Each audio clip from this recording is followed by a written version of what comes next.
Right, ladies and gentlemen, thank you for tuning into this week's episode of Pitch Slap. Today, Dan and I are honored to have Mr. Jonathan Girard, an educator, a poet, a writer, an actor, just a MacGyver of all things. So, John, thank you for being here. We look forward. I know the people watching look forward. What you got to share? All right, thanks, man. So today I decided to bring in one of my works that is like in the process. I have the ideas pretty much formed out. It's called Asylum. It's kind of wild. It is a story where you are taken in the point of view of a man who has been locked in a mental institution. He does not have memory of like who he is, what's going on, and as things develop, he escapes this hospital.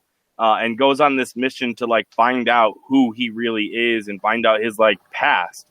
So it's kind of a Memento-esque movie where he has like no understanding of what's going on, but at the same time, he eventually comes to think he's somewhat of a CIA cover-up.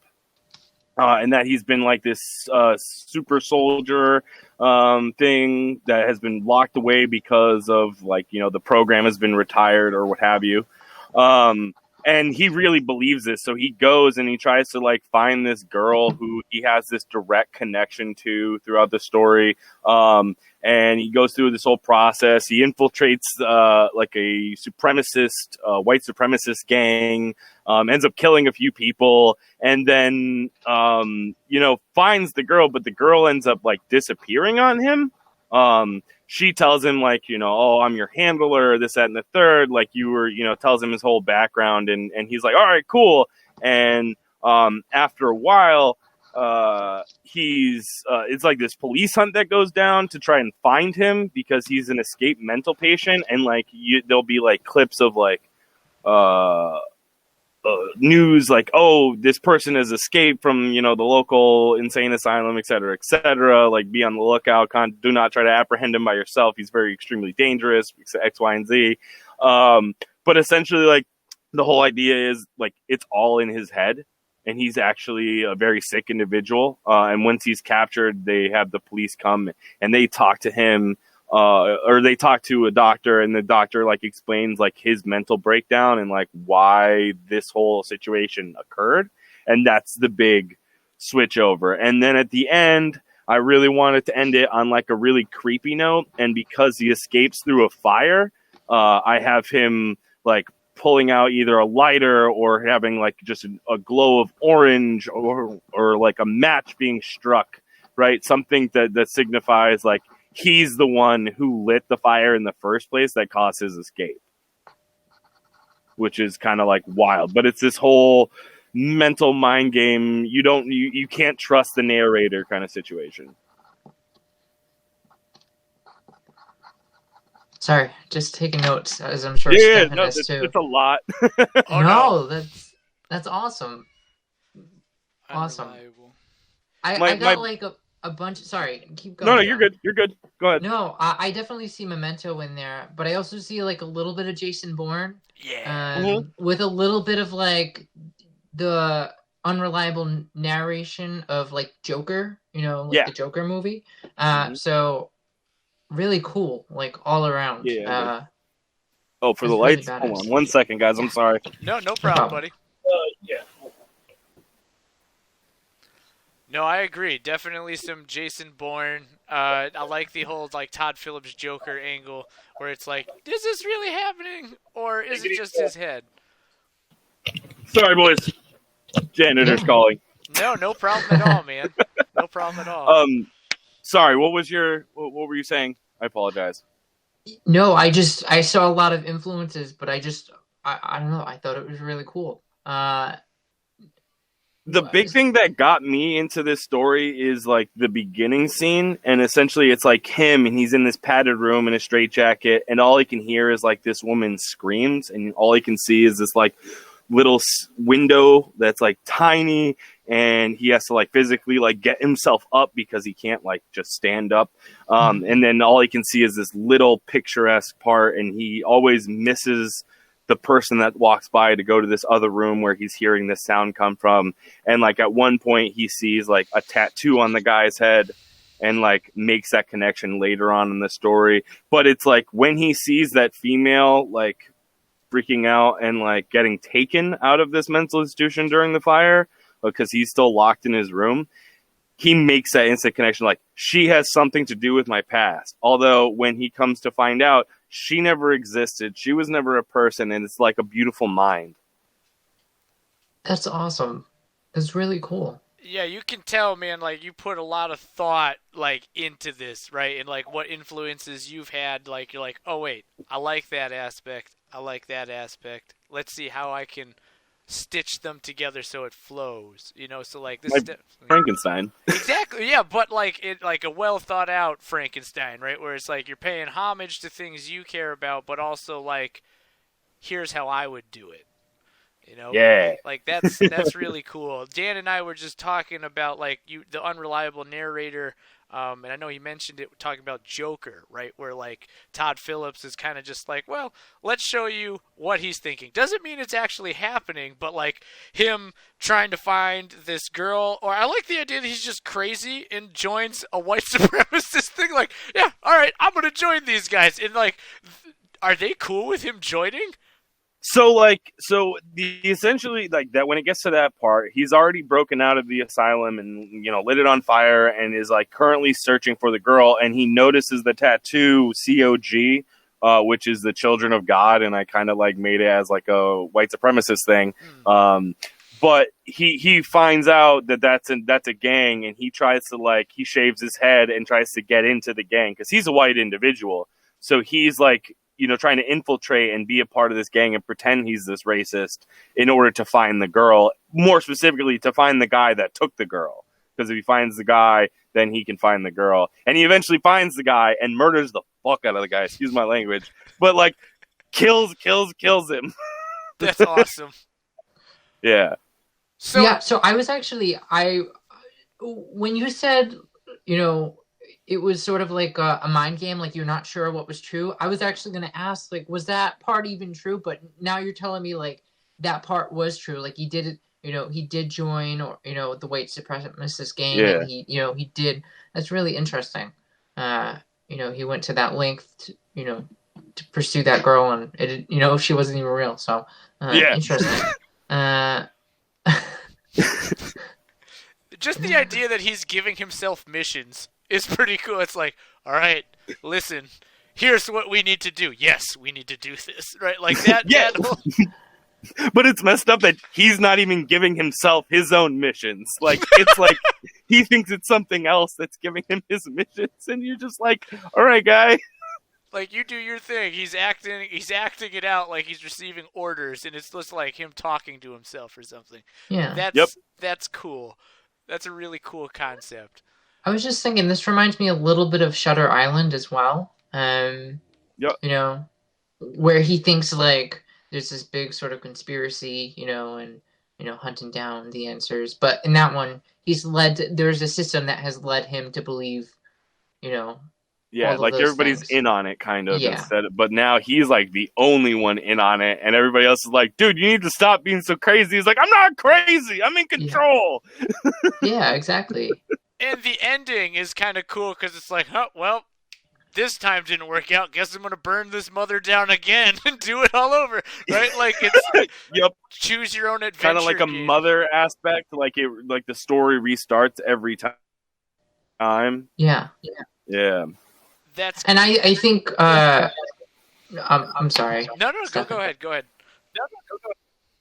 I think if we're, you know, if Memento is like one of your influences too, like that scene where, you know, he pulls out a lighter could either be like starting the story again, or it could just be like an explanation of like the beginning of the story, you know, because I know Memento was sort of like piecing together, like playing around with the timeline. That's so cool. So, yeah. I love that. Yeah.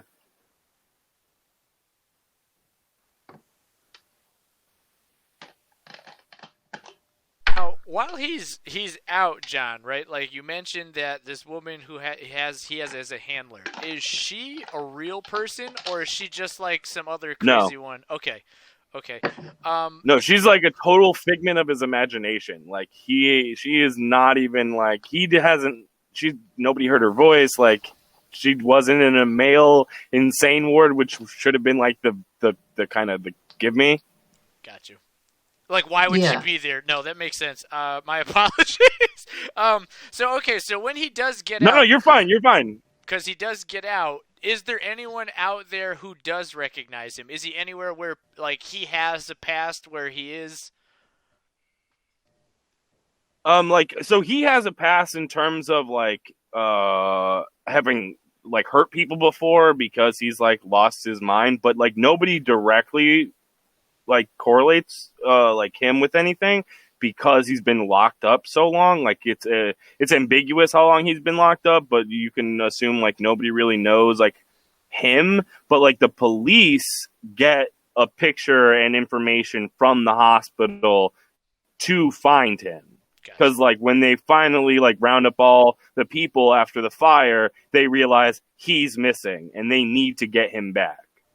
Okay, so I guess like in doing this, right, like in some of these things, like, you know, there's Dr. Loomis, right, for Michael Myers, or, you know, there's like the detective character who's been following this guy for years, right, or knows of his case. Is there any character who kind of leads the charge on this, or is like, I've heard of this guy once they get the photo or contacts them, like anyone who is directly coming after him? Who is aware of his condition? I would say the detective. Okay. Yeah, I would say that like I was saying that there's like a cop that's constantly going after him. He's probably the person who's caught him before, and I would introduce that in like part of the cop story where he's like getting the truth out and like what's going on. But the doctor like knows him, knows he's dangerous, but doesn't realize how dangerous. He's kind of naive. Because, like, even when they get him back, they don't put him in seclusion. They put him in, like, general population with, like, if you're thinking cuckoos, who one flew over the cuckoo's nest, it's like the acutes, the people who are still able to function, but, like, have a lot of issues. So they kind of put him with them because, you know, he's playing dumb, and then he acts out, and that's how he gets the lighter from one of the orderlies because he ends up starting a fight and killing one of the patients. Wow. Just wow. This is... Yeah, it's so dark. You did not come to play, John. No, yeah. I play for keeps. Yeah. But it's like there's already this deep mythology. You know what I mean? Like every question I've asked you, you've been able to, like, you have an answer for it. You know what I mean? Like, it's just really, really cool. Yeah, it's just impressive. Have you started writing yet? So I've started putting together the bullet points, so to speak. Like I have all the scenes planned out, and I know exactly where this is going and what steps I need to take to get it where it needs to be. Obviously, like I was telling Stephen before we even started, I always end up finding stuff and being like, this is irrelevant, taking it out and replacing it with something else, or not replacing it, or adding extra scenes as like I see fit, going through the writing process and rewriting it a couple times. But I need to like write it all out on paper and then type it all up because I'm dyslexic. So it takes me like, it's a whole process of typing. So I need it all written out beforehand. So I've started writing it and I'm still in scene 1. So like we're still in that whole development process, but everything's planned out. I know where it's going to go. It's just a matter of getting it there. And it's like, this is I think this is my 3rd project that I've worked on, maybe 4th. And they've all taken like years and years and years to accomplish because it just, I am very OCD about my work. I want it to be perfect and I want it to like hit everything and there be no questions about what's going on or have it super questionable. Yeah. Well, it sounds like it's a very detail-oriented story too, and it sounds like you have all of the beats there. You know what I mean? I know you said it may take a long time, but if you ever finish it, I know that we sort of just met, John, but I would be excited to read whatever you got. So I also have another screenplay because that's like kind of my medium. Is I love to write screenplays. I love movies. Like that's my thing. I love movies. Love movies. But I have a screenplay finished. If you would like to read it, Yeah, it's pretty good. Stefan's read it, and we're working on making it a movie very shortly. It's dope. I would be excited. It's very, very dope. It's gonna be good. You also you had another cool idea. Had to deal with like the whole the makings of a murderer type deal. A play on the Peter Pan thing if he was a slasher. Very, very cool. Code Adam. Yeah. But no, man, you'll like Remember When. Just again, a lot of thought, a lot of attention to detail. I know in the last video we talked about relatability. I would even say, even with this guy, right? Not the whole idea of like being a psycho and killing people, but some of that idea of like playing into your imagination, right? Because like as kids, everybody wants to be a superhero, right? Everyone wants to be a cop or a robber, a cowboy, or an Indian, right? Everyone has played pretend. So this is, in a sense, it sounds like, okay, well, here's what happens when you're trapped in that rabbit hole. You know what I mean? The dark side of it.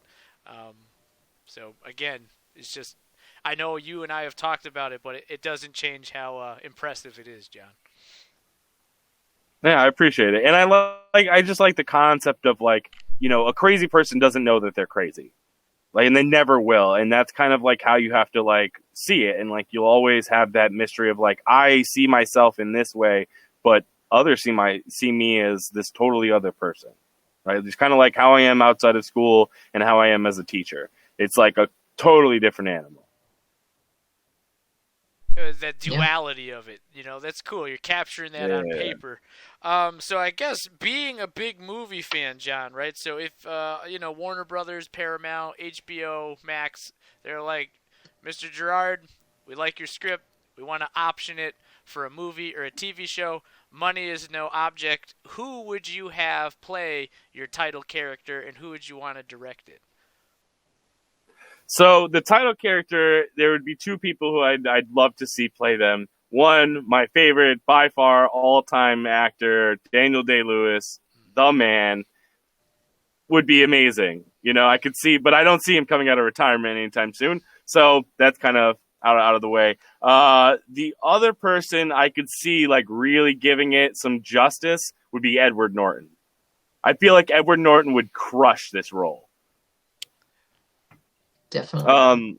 In directors, I would say, I don't know how to pronounce the first name, but the person who did Mother.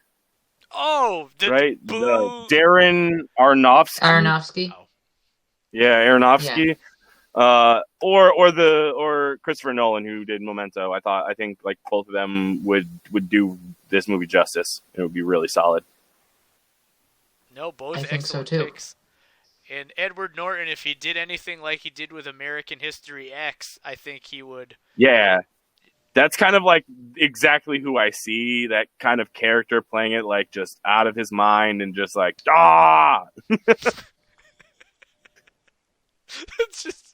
It's just giving it his all. Yeah, and Edward Norton's kind of crazy in general, so I feel like he could play it well while still looking, respectable. So. Oh, for sure. Yeah, no, excellent choices. First rule.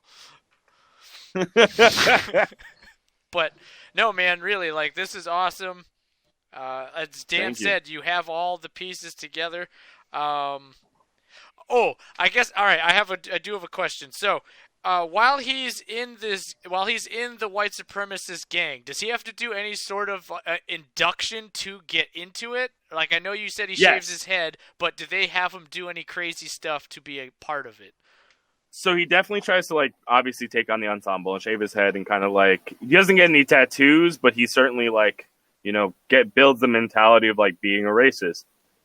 But then, like, there's one part where he does get introduced to the gang. Like, he finally, like, gets in and, like, starts to get initiated. And he, like, I haven't, like, nailed down exactly what he does, but he definitely, like, beats the crap out of, like, either a male or a female in an interracial couple. And that's, like, part of the news that comes on. Like, so throughout the movie, it pans over to, like, the police or, like, some random news clip where it's like the cops showing like some crazy stuff that's happened that he's done. but he doesn't see those clips. But it'll be so and so or beats up an interracial couple, or so and so has killed a white supremacist gang member, or so and so has done this, so and so has done that, in terms of throughout the movie. But it's definitely something that I want to dive a little bit deeper in and figure out, like, have the story kind of play out as to what the incident actually is. I don't know if that makes sense. No, it does. It definitely does.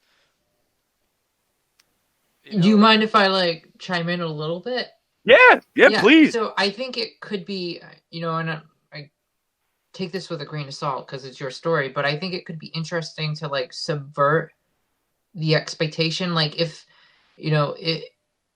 he's in a white supremacist gang and part of the initiation is to, hurt a person of color, right? It could be interesting if instead of like carrying out that deed, like he turned his anger towards, the actual people who told him to do that. You know what I mean? I don't know, because I think, I don't know. It's just when it comes to things like that, you kind of have to just be careful about how you're framing, sure. Yeah, because I mean, we know from the start, like, this guy's not a good guy, but I think you could possibly see glimpses of redemption, like he's a bad guy, but he's not gonna, but there is a wall someplace, you know what I mean? So I think, from somebody watching, if this is going to be a screenplay, someone watching this movie, if they see this guy actually carry out like an egregious hate crime, that might turn their stomach and make them stop. But if he has like this moment where like he actually turns that anger to someplace that is kind of warranted, to the white supremacist game, it could be interesting, and it could also make the viewer sort of like get on their side a little bit, which makes the ending even that much twistier. Yeah, for sure. I love that. I was on your side, I know you're not a good guy, but I was like on your side. So I think there's possibly a few moments where you can have like the audience empathize with the main character, or like kind of be on their side. So super interesting though.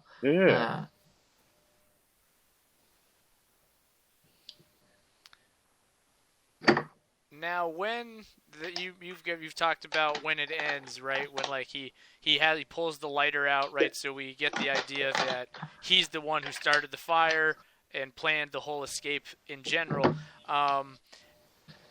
Is it gonna be like he flicks it, right, to get it back on? Like he's talking to himself and he's like, okay, or like that person who's his handler, right? Who's a figment of his imagination? Is she going to talk to him and be like, like, here's your other, like your next assignment per se, or is it kind of this just like an ambiguous ending where we don't know if he's going to escape again or not?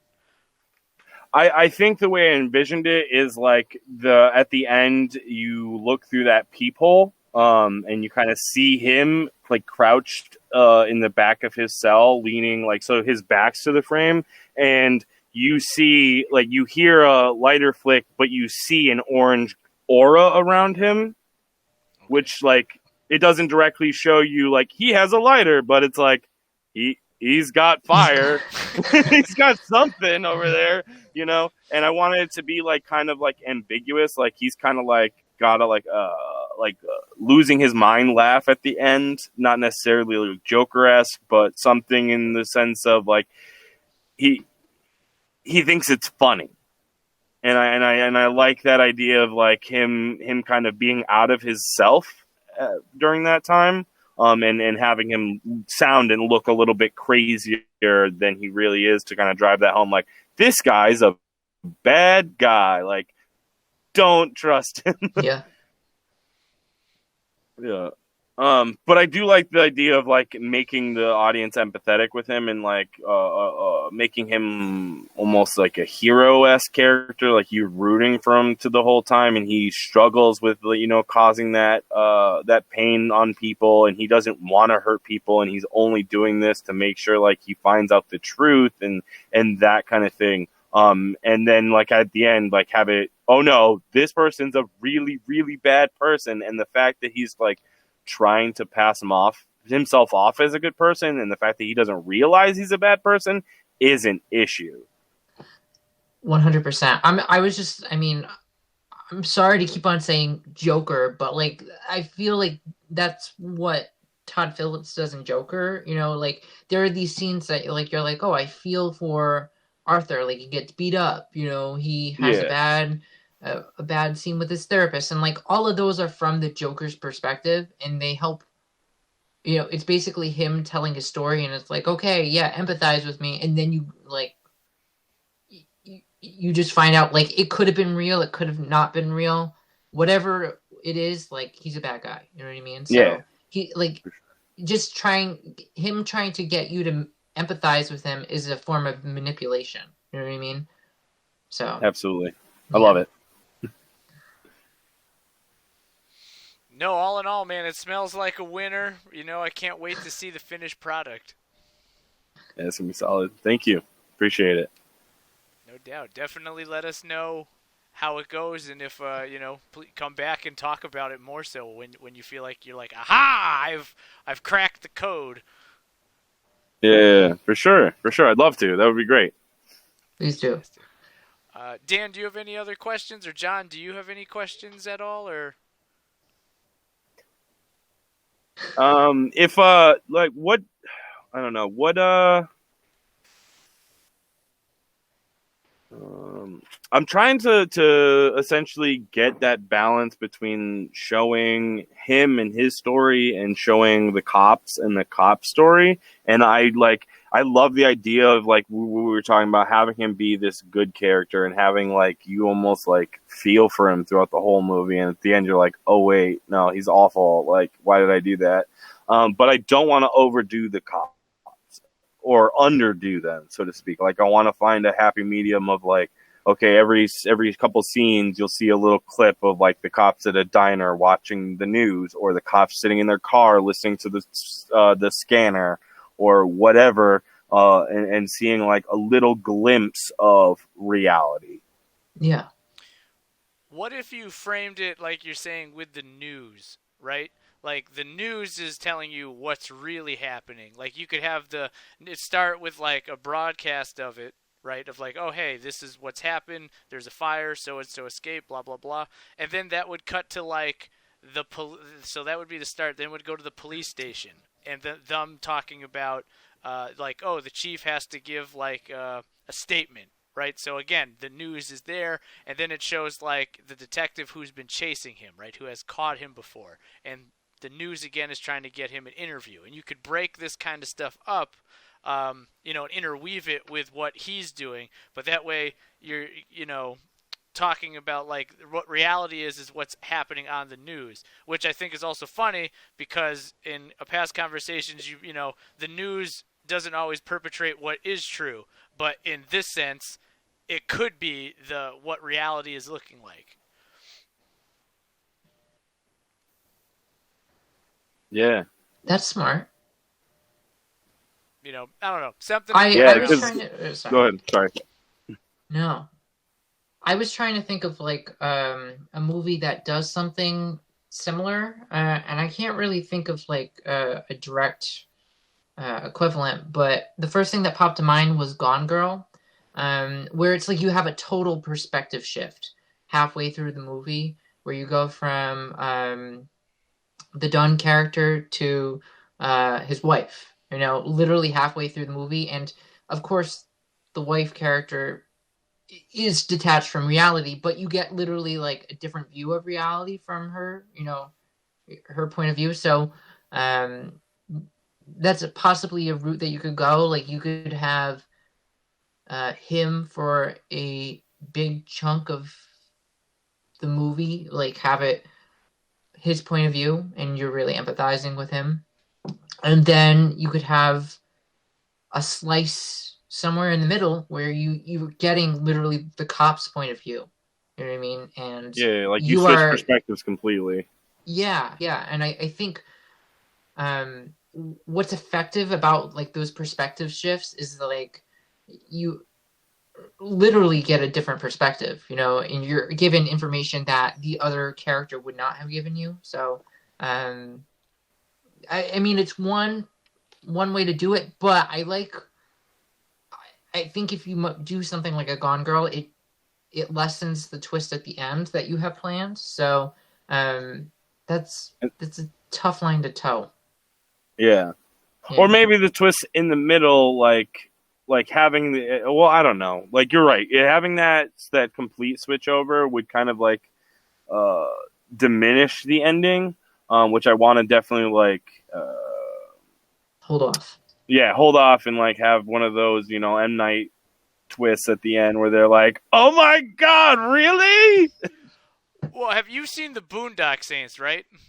Yeah. Okay, so you know how when William Dafoe's character shows up to crime scenes, like he talks about how it happened, what happened? What if it was kind of like that, right? So like you have the detective, right, and he comes on the case, and you know, so it shows our main dude, your main dude, what he does, right, in his mind, and then when the cops show up, the cops are like, "What happened here?" And then like.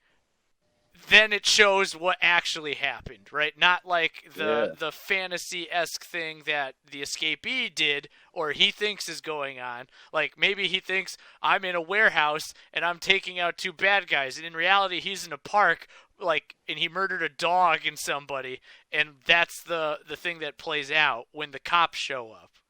Oh, so I was thinking of that and kind of doing a situation where. At the end of the story, like in order for the cop to find out like the rest of the story of what like actually happened, he has this conversation with the doctor. Then they kind of like talk with each other because they have encountered this individual on numerous occasions, so they like kind of know his inner workings, and having their discussion kind of lead into this is what actually happened this whole movie, and now boom, there you go. But having that doubt, like he's being chased by the cops, like, "Oh, I'm in the news. Like, I didn't do that. What do you mean? Blah blah blah," kind of thing. When no, you actually did do that, dude. Like, you're a bad dude. You're a bad dude. No, but I think that's cool, right? Like the doctor cop having the conversation, like because they both have history with this guy, so they know different perspectives of the same line, right? And then like. I see it as a voiceover, like they're talking about it, and they're like, "Oh, this is a perfect example of X or Y," and then it's like, "Here's how it really went." Yeah, no, man, that's, yeah, roll with that. That's dope. Yeah. You know that it still saves your Shyamalan twist. It also sounds kind of like David Fincher a little bit, like kind of like Seven in a way, or the Game, right? I don't know if you've seen that with Sean Penn and Michael Douglas. But sounds familiar. Basically his brother sets up this like really realistic lifelike game, and in the end he finds out this was all just supposed to be for fun.